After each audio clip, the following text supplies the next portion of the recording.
bersamamu.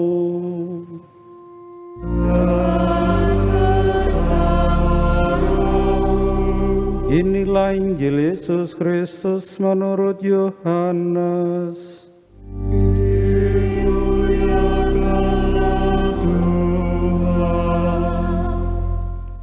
Dalam amanat perpisahannya, Yesus berkata kepada murid-muridnya, "Akulah pokok anggur yang benar dan Bapakulah pengusahanya. Setiap ranting padaku yang tidak berbuah dipotongnya, dan setiap ranting yang berbuah dibersihkannya, supaya berbuah lebih banyak. Kamu memang sudah bersih karena firman yang telah kukatakan kepadamu. Tinggallah di dalam aku dan aku di dalam kamu. Sama seperti ranting tidak dapat berbuah dari dirinya sendiri kalau ia tidak tinggal pada pokok anggur. Demikian juga kamu tidak berbuah jikalau kamu tidak tinggal di dalam aku. Akulah pokok anggur dan kamulah ranting-rantingnya. Barang siapa tinggal di dalam aku dan aku di dalam dia, ia berbuah banyak. Sebab di luar aku kamu tidak dapat berbuat apa-apa.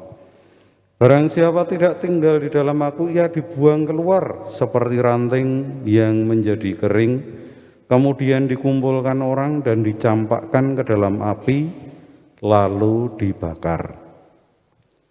Jikalau kamu tinggal di dalam aku dan firman-Ku tinggal di dalam kamu, mintalah apa saja yang kamu kehendaki, dan kamu akan menerimanya.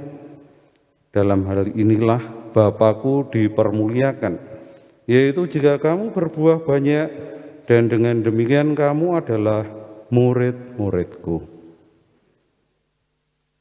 Demikianlah Injil Tuhan.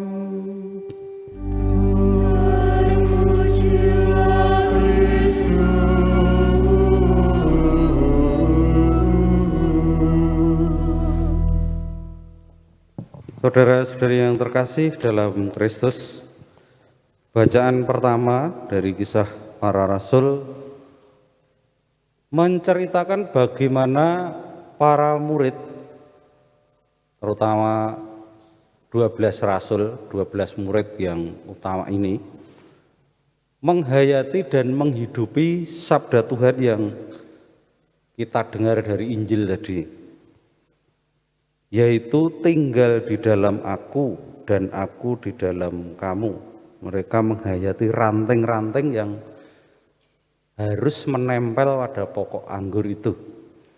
Nah, apa konkretnya? Mari kita lihat.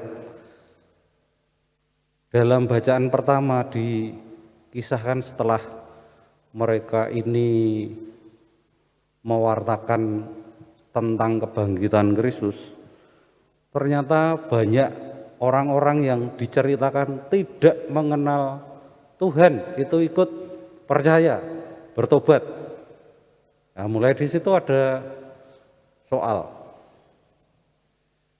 Soalnya ialah bahwa mereka ini untuk menjadi pengikut Kristus, menjadi Kristen, itu disunat apa tidak? Jadi persoalan sunat itu sudah ada sejak awal gereja ada. Ya, ada persoalan itu. Ini tradisi Yahudi soalnya sunat itu. Orang-orang Yahudi yang sudah menjadi Kristen itu mereka ngikuti tradisi Yahudi, artinya mereka disunat. Jadi kalau mau menjadi Kristen itu menurut orang Yahudi itu harus disunat dulu.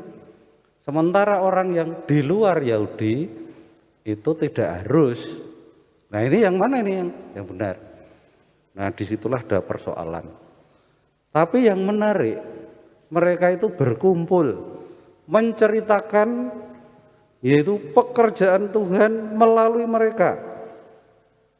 Jadi mereka bersaksi, memberikan kesaksian iman.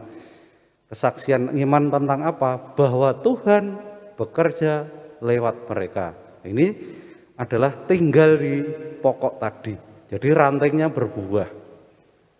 Lalu yang kedua, kalau ada soal bagaimana? Mereka ternyata berkumpul Dan inilah yang disebut Konsili Yerusalem. Konsili Yerusalem itu membahas persoalan yang sangat praktis, bagaimana orang-orang bukan Yahudi yang menjadi Kristen itu disunat apa tidak.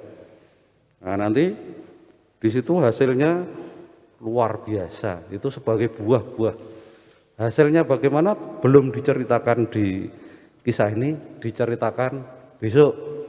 Maka jangan lupa ikut misa ya besok meskipun di rumah untuk melihat hasil konsili itu bagaimana. Jadi tentang orang-orang yang menjadi Kristen dari bukan golongan Yahudi. Pendek kata, para rasul menghidupi diri mereka tinggal di dalam pokok anggur itu dan akhirnya nanti menghasilkan buah-buah kehidupan iman. Mari kita mohon agar kita juga tetap tinggal dalam pokok anggur itu supaya kita sebagai ranting menghasilkan buah. Dimuliakanlah Tuhan Allah sekarang dan selama-lamanya.